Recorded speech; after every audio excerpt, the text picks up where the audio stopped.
Hey guys, welcome back to the channel. This is your host, Christopher Corey with Shadows Techland. So recently I've had the opportunity to upgrade my Unraid server. Uh, Currently, before the upgrade, I was at 6.8.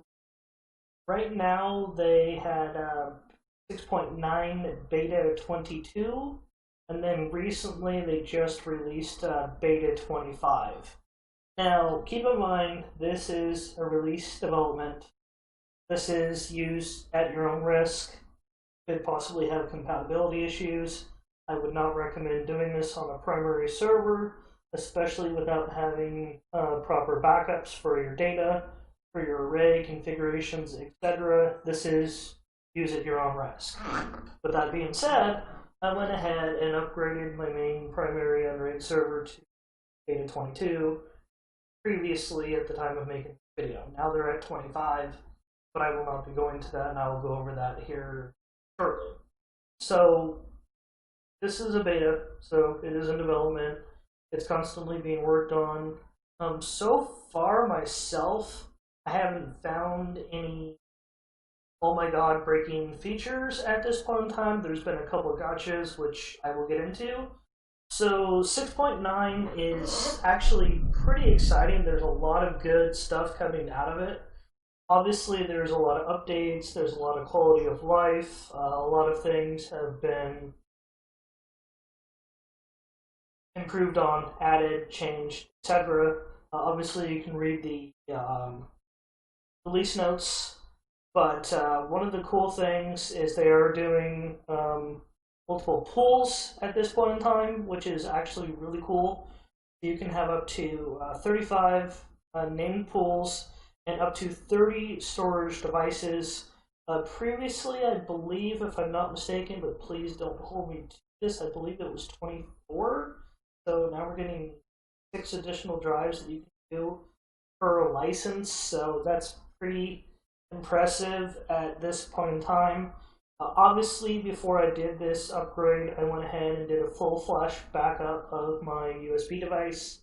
I have full backups on my secondary Unraid server, and also I have everything just backed up. Now, it is pretty easy. Obviously, if there's issues, you can roll back to previously whatever version you were on, which at that point in time was 6.8.3 for me.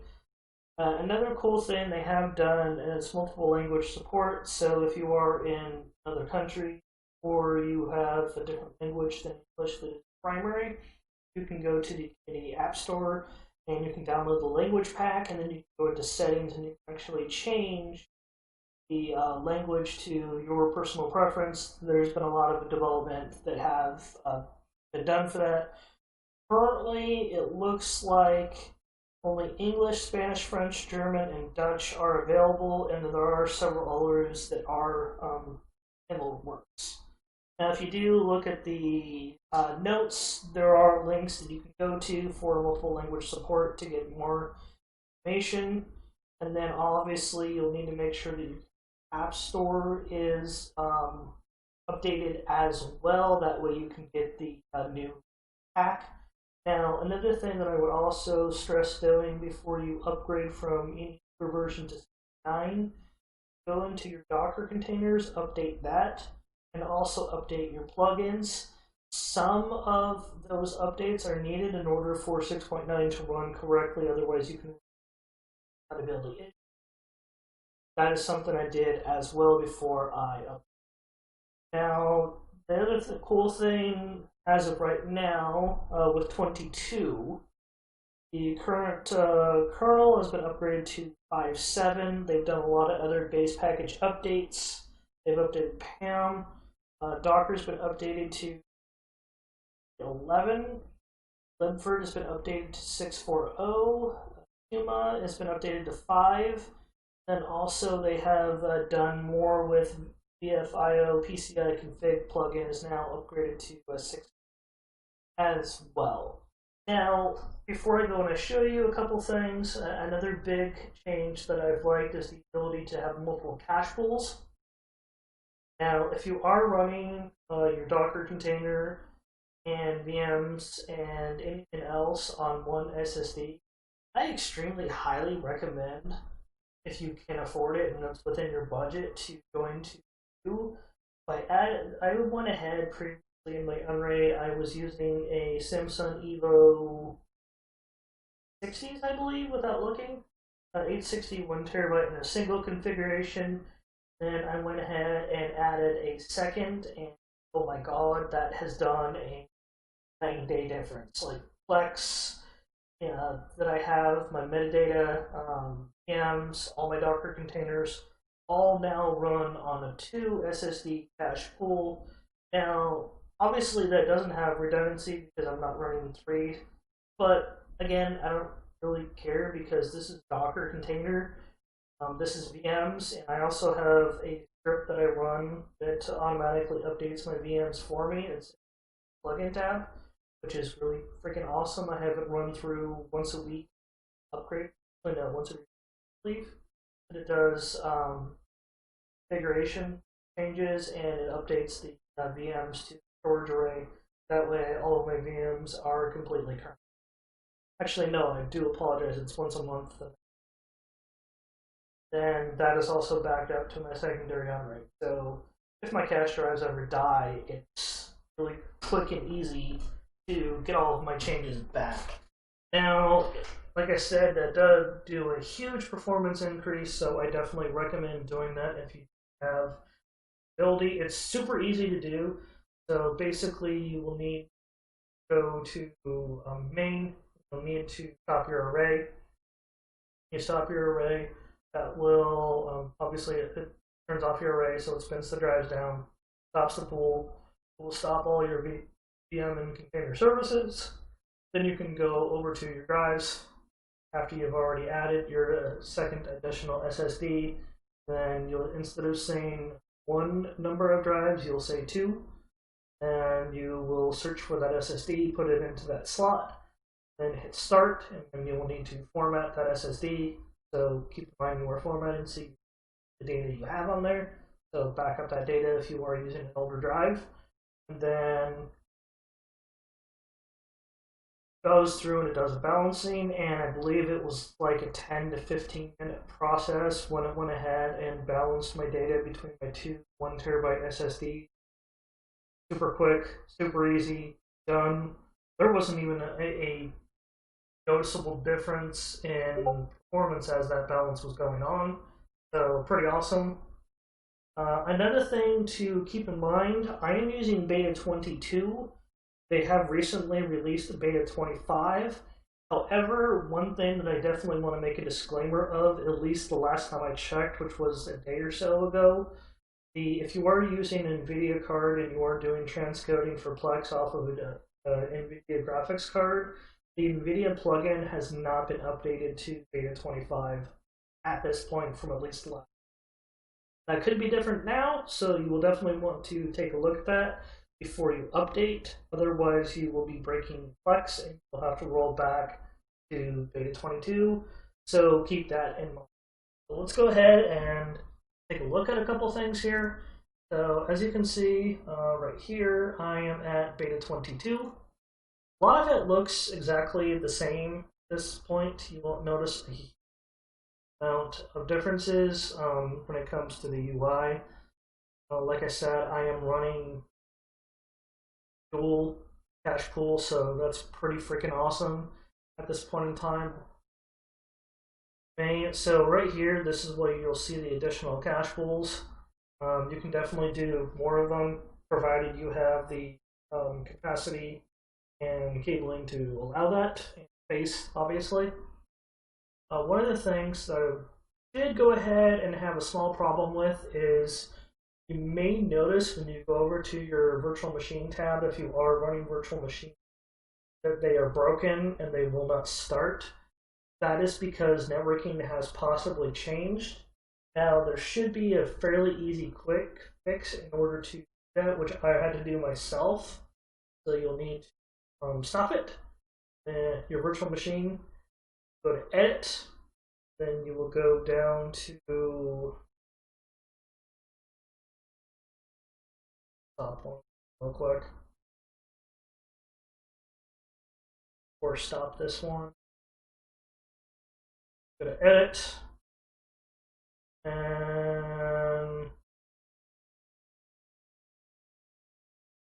blind right.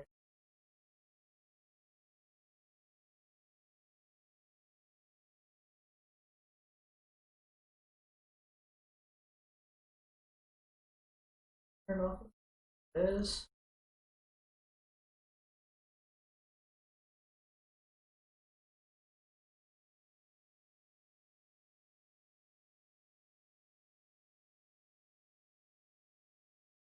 And you'll need to edit the networking tab portion of your virtual machine. That way it will show up under virtual.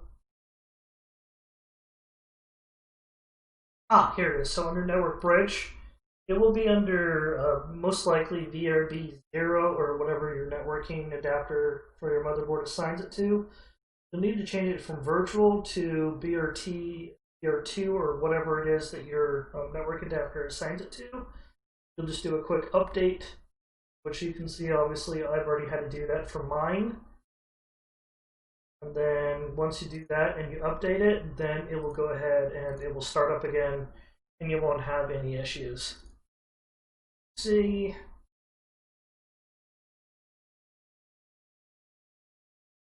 mine's already starting up at this point in time, so I'm good to go with this. That's really the only two gotchas that I've been able to notice is my virtual machines were broken because I had to update to the new networking, the way that it works with this new update. And also the NVIDIA Beta 22 is only available. Let me double check that just to see if that has been changed yet. Take a look at that.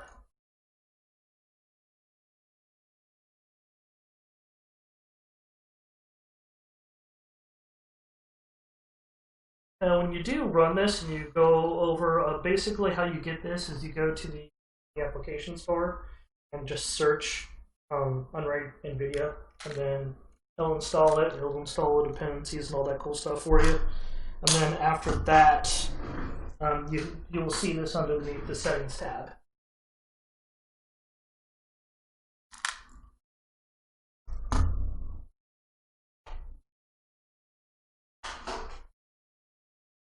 Now, I've seen this updating available builds take anywhere from 5 to 15 plus minutes. Sometimes it takes a crazy amount of time. I'm not exactly sure why.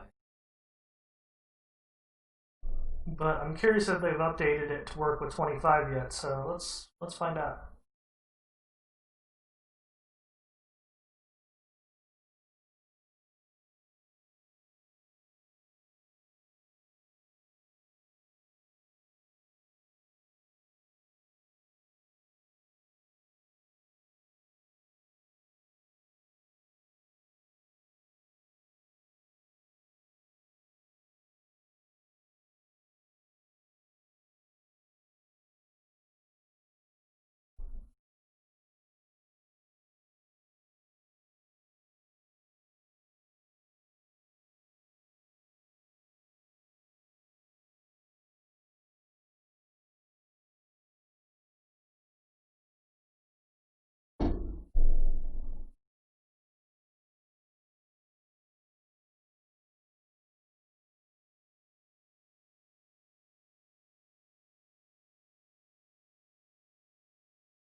It looks like at this point it's going to take longer than I'm willing to wait on this video. This video is already getting a little too lengthy, so I'm going to go ahead and just call it at this point. I will leave a comment in the video once I go ahead and update this of whether the Beta 25 has been updated for the NVIDIA container at this point in time. If you guys have any other further questions, definitely feel free to reach out to me on my social media. And also, I do have a Discord community, and I do Twitch every Friday. I'll talk to you guys later, and have a good day.